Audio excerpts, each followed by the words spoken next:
Hello lovely ladies, it's been a while since I've done a video blog, so I felt called to do it today. So here I am. I haven't been very consistent with my Radiant Mama blog. Obviously having a 5-month-old, almost a 6-month-old, time gets away from me. I'm juggling, study and seeing clients again and doing my online stuff and my other blog. So I do apologise, but I'm really hoping that I can get back into a fortnightly or 3 weekly or something. I don't want to commit too much, but yeah, definitely a lot more regularly than what I have been.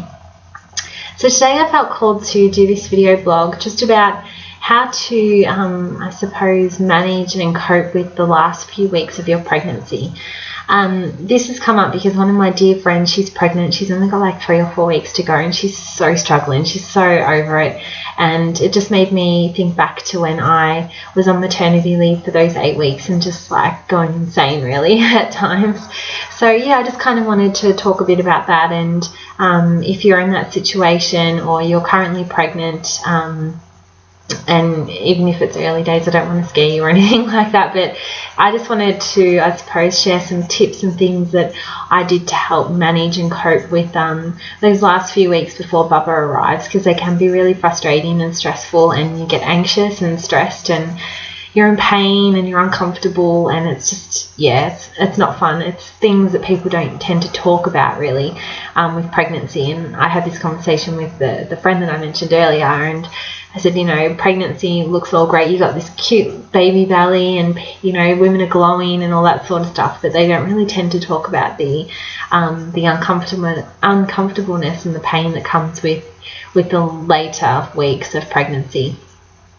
So my story, if you haven't heard, which you can watch by clicking the links below, but I went on maternity leave unexpectedly at 32 weeks. So I had 8 weeks of this to deal with, but also the added stress of not knowing when my daughter was going to come into the world, because I'd already been into early labour twice, and I was in hospital for just over a week. So, but she came on her due date, so I had to wait that whole time, which I am very thankful for, because she was fully developed and, ready to enter the world.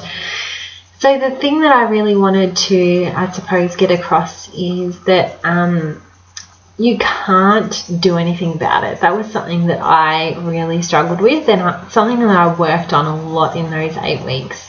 The first couple of weeks of finishing up work and all that sort of stuff is pretty cool. You get to have a break, can also be scary and daunting, because I'd been working since I was 15, and just knowing that I wasn't going to be working for months was kind of daunting. But once you get over that initial, I suppose, shock to the system, you can relax, and you're like, oh yes, I can sleep in and all that sort of stuff. But then once that starts to wear off, you just start to get really anxious and frustrated. So sorry, I've got a bit of a cold as well, so I apologise if I'm a bit nasally.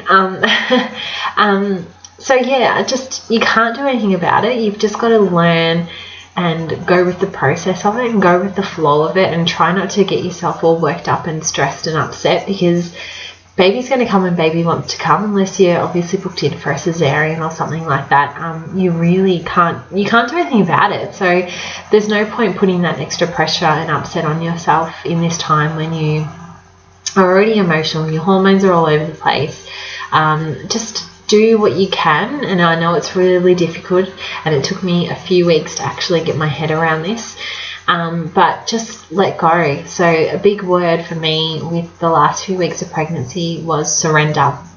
Surrender to the pregnancy, surrender that you have no control over when your baby's going to come, again, unless you're booked in for a cesarean.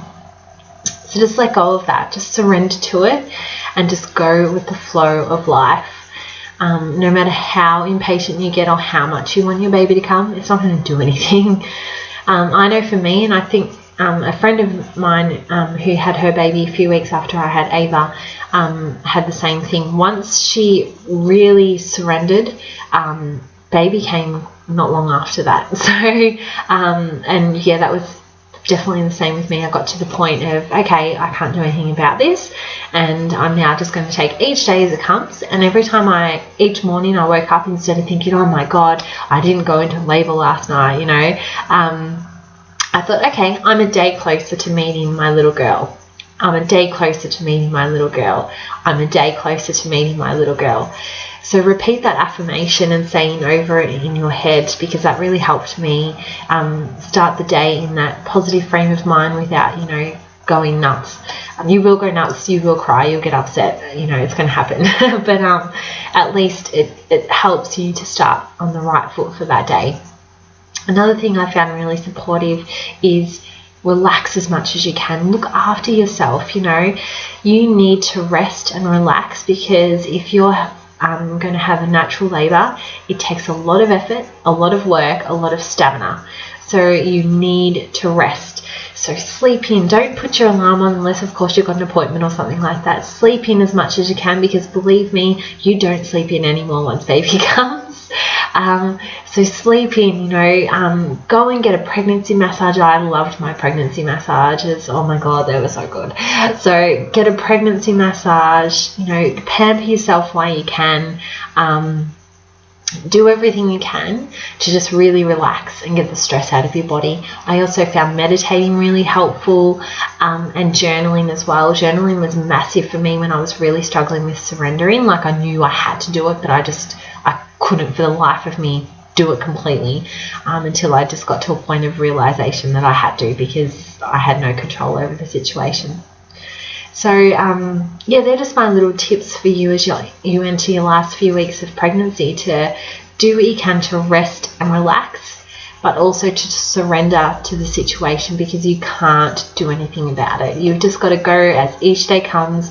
Start each day with saying, I'm a day closer to meeting my baby. I'm a day closer to meeting my baby. And start your day off in that frame of mind.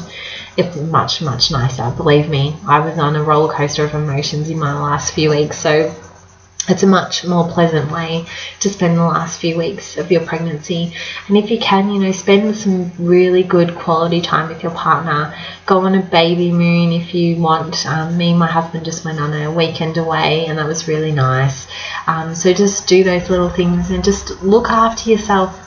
You're growing a human, lady. You need to, be kind. Really, really be kind to yourself.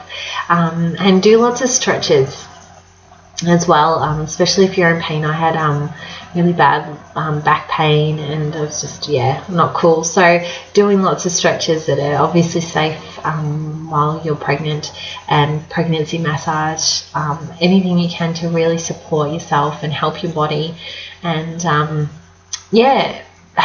look after yourself and sleep and rest, because you're about to enter a crazy time of your life. It's the most amazing time of your life, but it's a crazy and tiring time of your life. So I wish you all the best on your last few weeks of your pregnancy, whether that's now or coming up for you. You will be fine, but just surrender and look after yourself. And they're my words of wisdom for you today. So I wish you so much love as you enter the last few weeks of your pregnancy. All the best with the birth of your baby. And I will speak to you again very soon. Much love. Bye.